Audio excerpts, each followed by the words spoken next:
एक समय की बात है, एक महात्मा जी कहीं से जा रहे थे। मार्ग में उन्होंने एक स्थान पर दो व्यक्तियों को ऊंची आवाज में बोलते सुना। दोनों ही हाथों में लठ लिए एक दूसरे के प्राण लेने को तैयार दिखाई दे रहे थे। एक कह रहा था कि यह भूमि मेरी है और मैं इसका स्वामी हूँ, जबकि दूसरा उस भूमि को अपनी बतला रहा था। उस भूमि पर अपना अपना स्वामित्व जताने के लिए दोनों ही क्रोध से लाल पीले हो रहे थे, अपने अपने पक्ष में दलीलें दे रहे थे। संत महात्मा तो स्वभाव से ही दयालु और परोपकारी होते हैं, सदैव सबका भला ही चाहते हैं।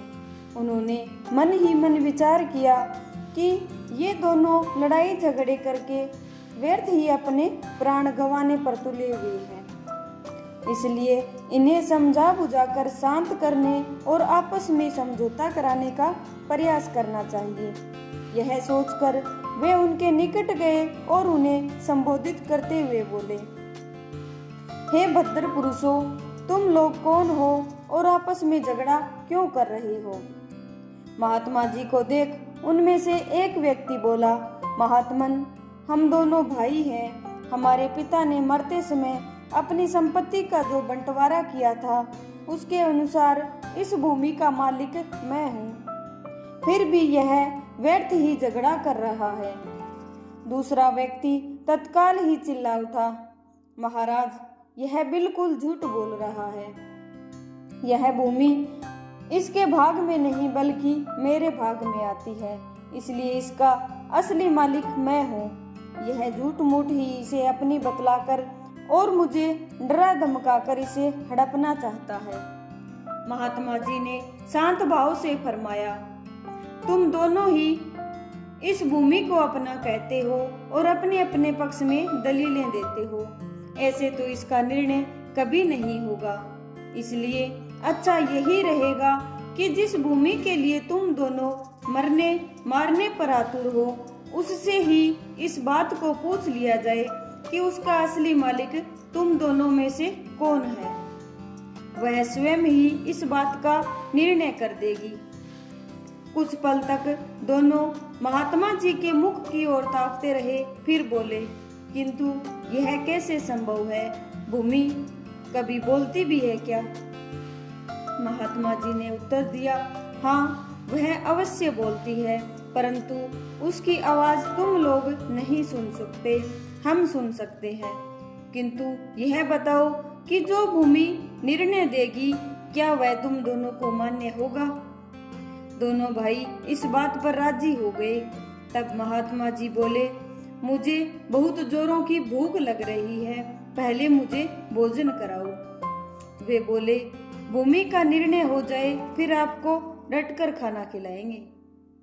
महात्मा जी ने कहा, भूमि का निर्णय तो होता ही रहेगा, वह कहीं भागे थोड़ी जा रही है।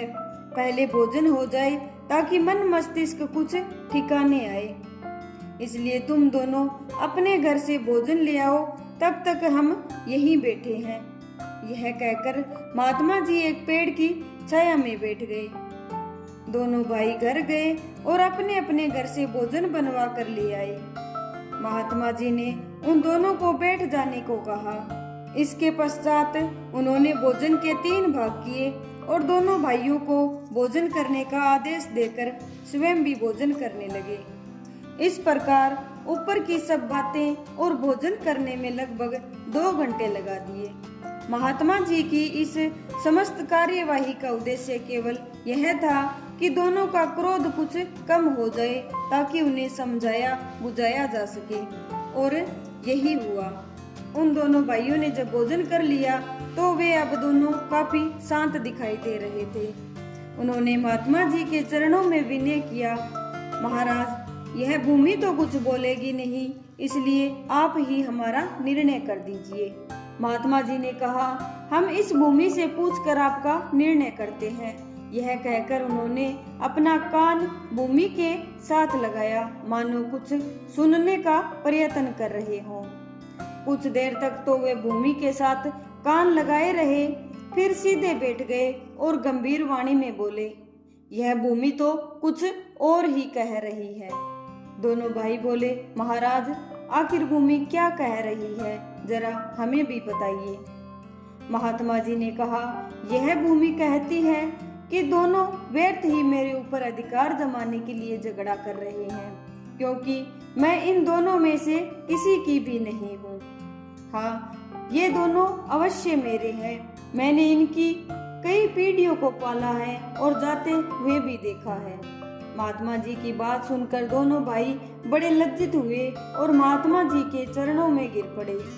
महात्मा जी ने लोहा गर्म देखकर चोट की और उन्हें समझाते हुए कहा, तनिक विचार करो कि जिस भूमि के लिए तुम लोग आपस में झगड़ा कर रहे हो, क्या वह आज तक किसी की बनी है जो तुम लोगों की बन जाएगी।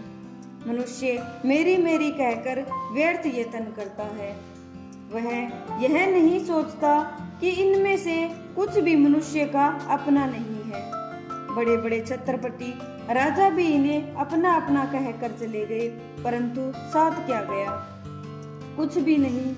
वे जैसे खाली हाथ संसार में आए थे, वैसे ही खाली हाथ इस संसार से चले गए। तुम लोग भी भूमि के इस छोटे से टुकड़े के लिए झगड़ा करके अपने अनमोल जीवन को नष्ट करने पर तुले हुए हो। यह भूमि न तुम्हारी है और न तुम्हारी बनेगी। भूमि ही क्या, संसार के जितने भी पदार्थ हैं, धन संपत्ति है, मकान है, इनमें से कुछ भी तुम्हारा नहीं है।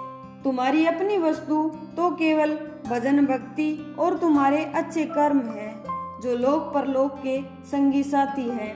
से सब कुछ तो यही रह जाता है।